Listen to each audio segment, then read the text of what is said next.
Welcome to Kema Freak. My name is Kemi Omorugbe. In today's video, I'll be explaining how to create a flounce. According to businessofashion.com, a flounce is an exaggeration, a frill, or a flounce. It is a white strip of fabric gathered and sewn to a skirt or dress. They most often appear at the hem and help exaggerate the character and silhouette of a skirt. Flounces are used interchangeably with flare or peplum, just that it is cut in a spiral form. It can be attached to a dress, a blouse, a skirt. It can also be used to make fabric roses. To get started, you need to measure the area you want to attach the flounce to. So for this tutorial, I'm attaching a flounce to this dress. I'll be linking up a tutorial to this dress in the description box and probably above as well. So I'm measuring around the yoke through to the back where I'll be attaching this flounce. So to create a flounce, you need to mark the center of the piece of fabric you have. So just make the fabric you have wide enough. So I'm making use of paper so that you can see it more clearly, and the truth is my fabric is exhausted, so I'll be using this to cut the flounce, but so that you can see it more clearly, I'm making use of a paper to draft it initially. Okay, so mark the center of your paper. Remember that when we measured through the part I'll be attaching this flounce to, we had 32 inches, right? So it's always better to have excess rather than a shortage. So I'll be making use of the same 32 inches. So I'll just go ahead to make it 35 inches. So at the center of your paper, make a cross 2 inches wide and another cross at the center of that 2 inches wide. Please take your tape and measure to be sure. And from here, I'll just be creating a mini circle here, actually a full circle. So a circle here, so it's just a guide. You can make use of your pencil when doing this.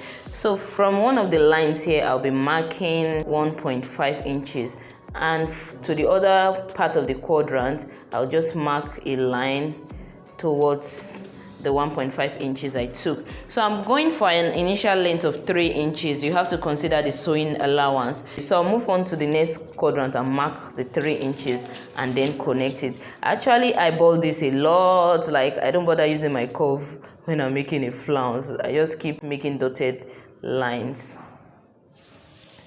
You see what I have here? Please ignore that. So the aim is to make it smooth. Don't make yours like mine. From here onwards, I'll keep marking 3 inches. 3 inches and connecting it. You can mark in as many places as you want so that your line will be smooth and not like mine. Okay, so I'll mark 3 inches here.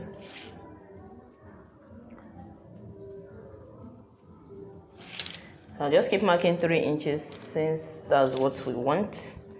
3 inches, 3 inches, 3 inches.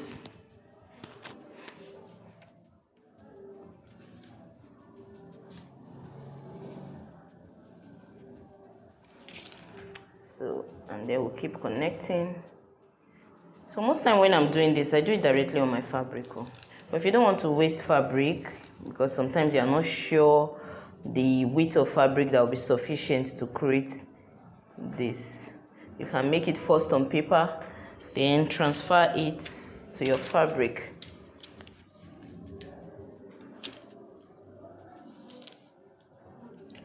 So for the dress we are making, we can see that it has 2 flounces on the left and another 2 flounces, or is it flounces, on the right. Flounces, I don't know. Okay, so that means one will be longer than the other. So for instance, the small one was 3 inches. I can make the next flounce maybe 4 or 5 inches. So how are we even to know when to stop this spiral stuff? This is how you know. You have to measure around your flounce to be sure you have the length you want. Okay, we are aiming for 32 inches, so let's measure.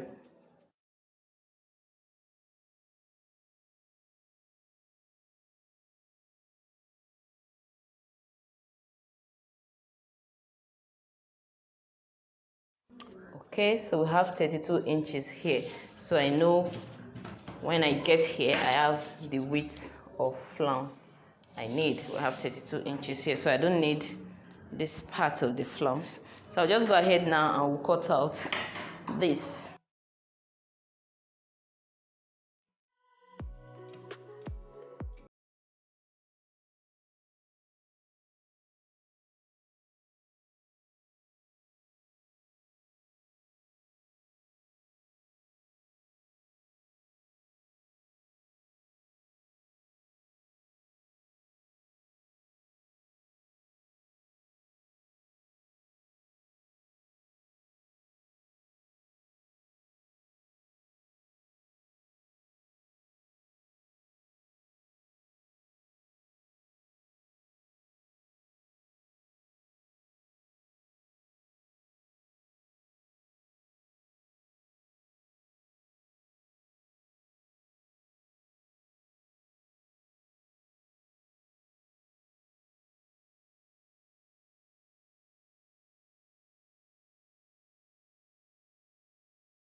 Okay guys, so here we have our flounce and we have two pieces, one for each side. So remember again that you have to make two for each side. Like I make use of 3 inches here, you can make that one 4 inches so that when you overlock the edge, so you need a little allowance here.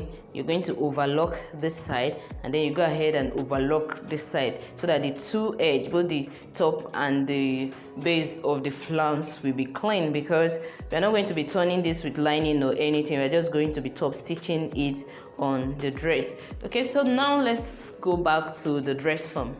So after overlocking the top and the base of your flounce, you're going to be top stitching in such a way that it covers this seam line so that the overlocking you did here will be obvious. So you have to make use of an industrial overlocker, the one used for outside finishing. So you're going to top stitch along the base of the yoke like this, around the sleeve. You're going to be sewing around the sleeve and you have the back this way. So if you have an excess here, you can just take your scissors and cut it off. Okay, so like I said, you can attach this to a skirt, a blouse, a dress.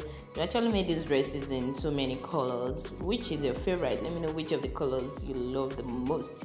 And it's available in our ready-to-wear store, Kemafric Ready to Wear.